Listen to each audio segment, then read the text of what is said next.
Need I tell you that my back is a little uncomfortable by now? No, I didn't think so.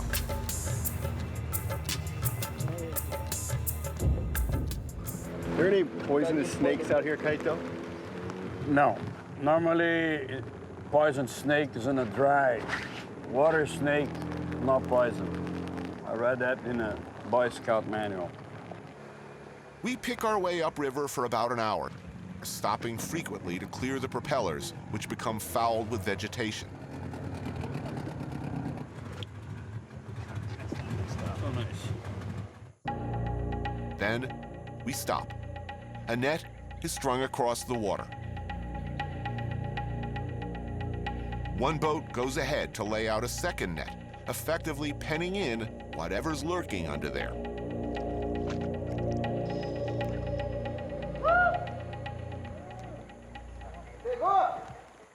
I am certainly in no shape to be sitting out here for hours waiting to catch something. And even our metteur en scène, Tom, is concerned.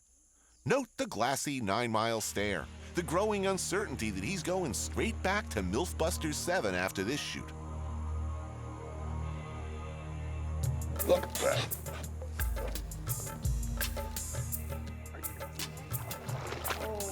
Whatever that is, it looks big.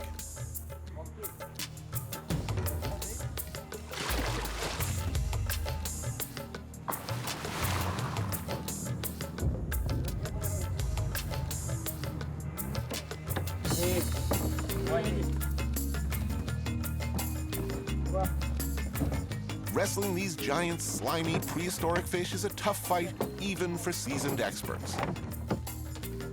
Wow.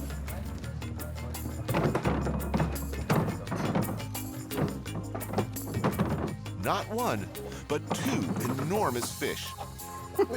Crap, that's big.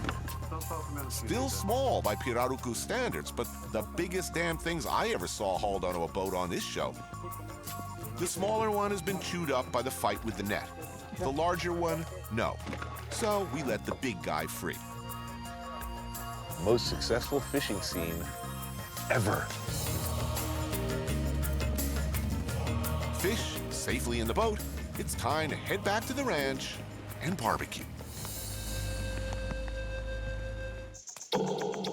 It's 2 a.m. on the Caribbean island of Bequia in the Grenadines. Prime time to go hunting for a late-night snack.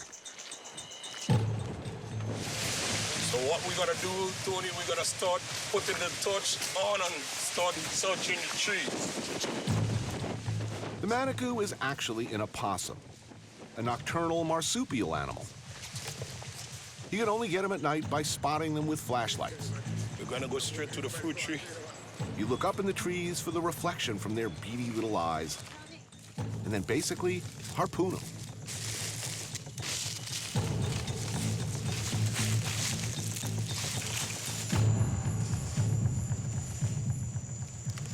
See him? He can't go nowhere. Yeah. She right in the bushes, right to my light there.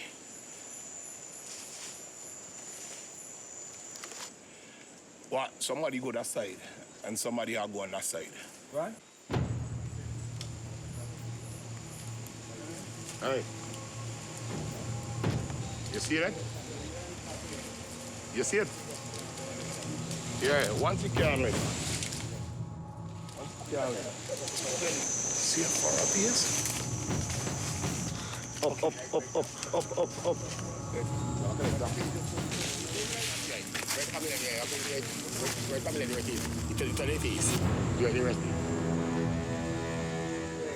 Let's open that really thatchy. You put them on you ready, so I don't say that.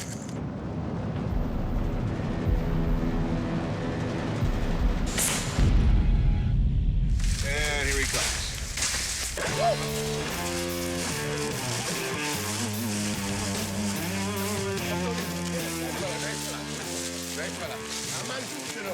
It's what's for dinner. Clement not only leads the hunt, he cooks too, slowly simmering the meat with onions, garlic, pepper, and ginger, and served with traditional dumplings, which are generally throughout the Caribbean pretty dense. even a leaden mix of flour and water, boiled or steamed or cooked in stew or soup, a useful, cheap extender, filler of hungry bellies throughout history.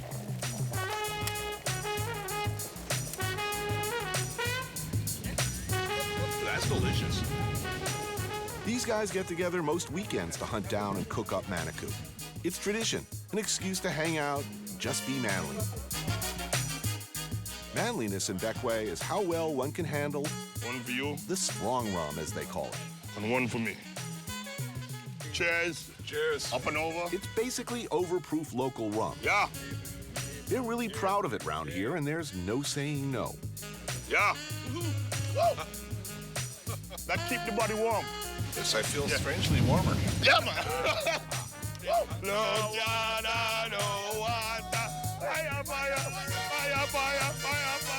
Next, the fish course, which will require a run through the jungle getting chomped on by bugs, tripped up by undergrowth, freaked out by howler monkeys, all to get to the local fishing hole, where we'll be fishing for piranha. Piranha, Pygocentris nateri. A legendary carnivorous fish whose razor-sharp teeth inevitably strip the bad guy to the bone in about 3 seconds in spy movies. Throw a couple of steakums, bacos, and hamburger in there for a cameraman or producer. These things are gonna be all over us. Anglers, put away that yellow-bellied buzzfly. These bad boys like steak tartare. The irony here is that despite the piranha's notorious reputation for being swimming food processors, the amount of meat on their bones is quite small. So making a meal out of them involves, what else? More work. Okay, for piranha, you had to hit the water for several times. 2-3 times you had to hit the water.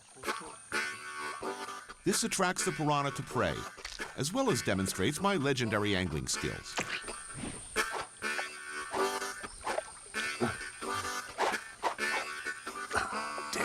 Well, I just know the punchline to this show is you would like my fish through my ear or genitals. Very good turn. Then you had to go very deep the bait. And then you wait.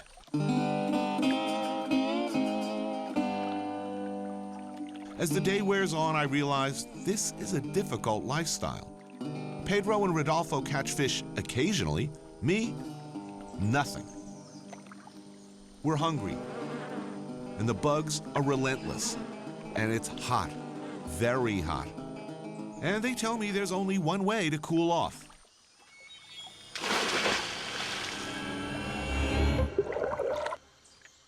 This is one situation that I probably should have, like Speedo, is something a little tighter, you know what I mean? A little loose in these boxes down here. Oh, it feels good in here, though. The water feels good. Actually, they don't seem to be that aggressive. Here, boy. Here, boy. Here, boy. Though I do think it's probably a good time to get out. Whoa.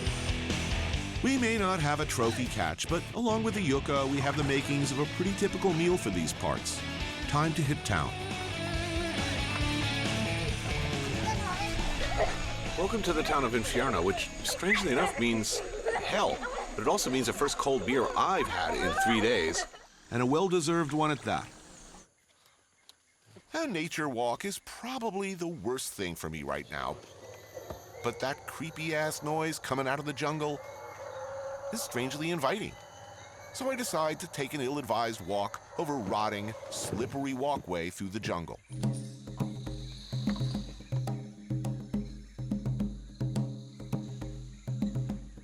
It's a sloth. What is that? Is that a monkey? And it's not sitting like any monkey I ever saw. What the is that? How far does this go, do you think? I don't know. You follow it all the way to the Monkey King. You finally arrive at a clearing, and there are like heads on stakes all around. And one's like Sam Brown, the other one's Zimmer, and the other one's Jeff Corwin. The Monkey King looks up and says, "Mr. Bourdain, we've been waiting for you." Here, Minky, Minky, Minky. They're big, big monkeys. They're predator monkeys.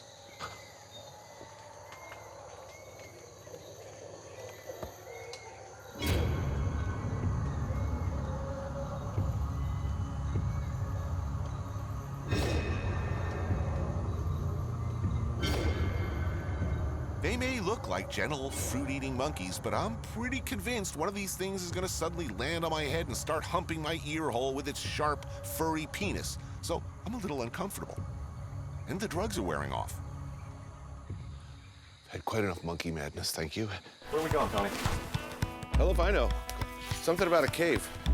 Nice cool morning. Good caving weather. Which is how I found myself in the worst, hardest, most dangerous, misery-inducing, physically demanding, and frankly stupid escapade of my television career.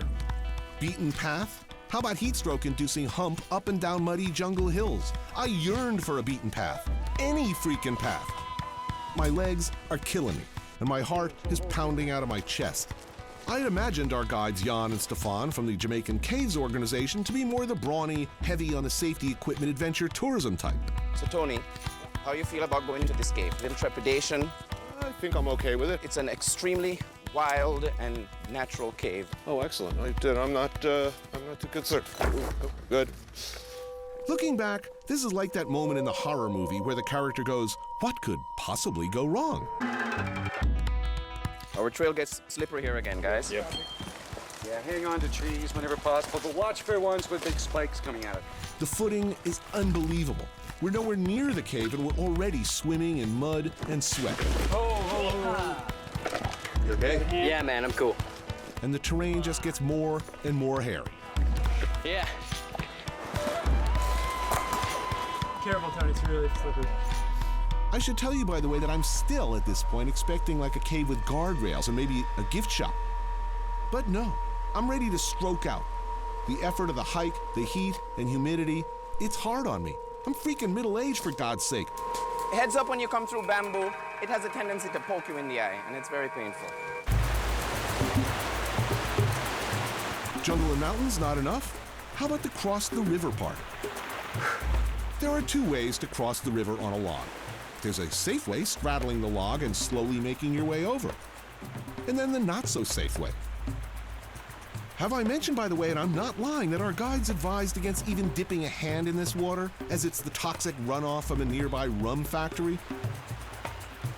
The last hill was, of course, the steepest, and arriving at our destination brought no relief. Yeah. Nobody's sitting on the dirt. Nobody sit on a dry rock or sit on a log. There are some domestic cats that have adapted out here because they have a food source here. There's a parasite in their feces. You're fine as long as you don't sit on the ground. Anal-seeking parasites. Sure, why not? And you want me to go where? Okay, we're at the entrance pit to one of the most magnificent and wildest caves in Jamaica. The temperature getting higher and higher as we got closer to the bats. Whoa, gotcha. Our whole purpose in coming is falling apart as the equipment is failing. Ooh, hold on. I'm totally fogging up here. I know. It's like shooting a shower. And the simple act of trying to frame a shot means leaving yourself perilously off balance and in danger of toppling off a cliff or into a soup of bat and roach feces. Watch out here. Yeah. Watch out a lot. Yeah. Every step is treacherous with occasional unpredictable drop-offs. Lose your light for a second, and it's time for a panic attack. Hey, you hear that? There he was, all black. A descendant of a pampered house cat, no doubt. Now surviving happily on a diet of roaches and bats, and himself a host for virulent, butt-seeking parasites. Here, kitty kitty. Go see Diane. That's right, Diane. I'm told that this cave was, in fact, the safest of the 27 major cave systems in Jamaica. And I guess I should have known that there are no tourist caves here. But as I staggered back through the heat in a cold sweat, barely avoiding heat stroke to burn every scrap of crap-encrusted clothing on my body, I trust I've shown anyone looking for a cheap cave thrill while on Jamaican vacation that you should probably stick with a chaise lounge and a spliff.